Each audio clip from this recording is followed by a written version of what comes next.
Bonjour. Avec la Covid-19, on entend beaucoup parler d'immunité antivirale.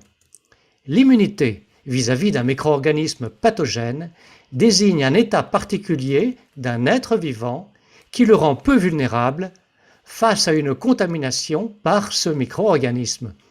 C'est une fonction importante de la vie.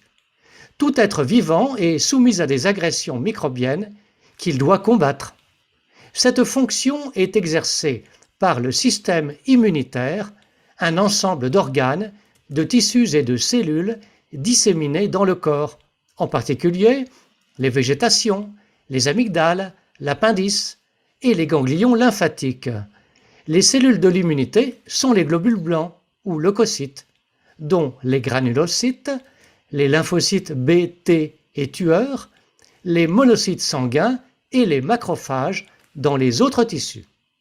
Il y a l'immunité innée ou native, l'immunité naturelle ou post-infectieuse et l'immunité artificielle ou post-vaccinale. L'immunité innée existe depuis la naissance et l'allaitement maternel.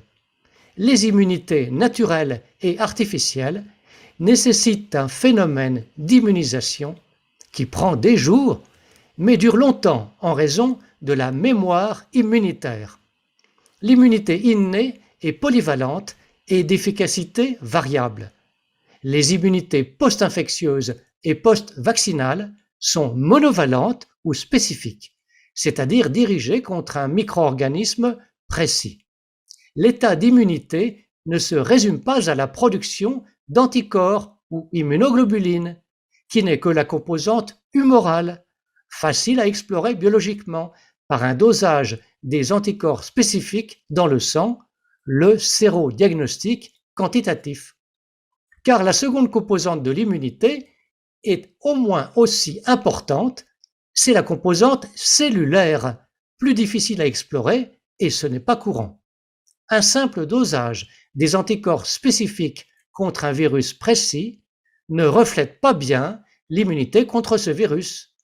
D'une part, la concentration de base en anticorps, en l'absence de stimulation antigénique, ne préjuge pas de la capacité du système immunitaire à en produire massivement en cas d'agression microbienne.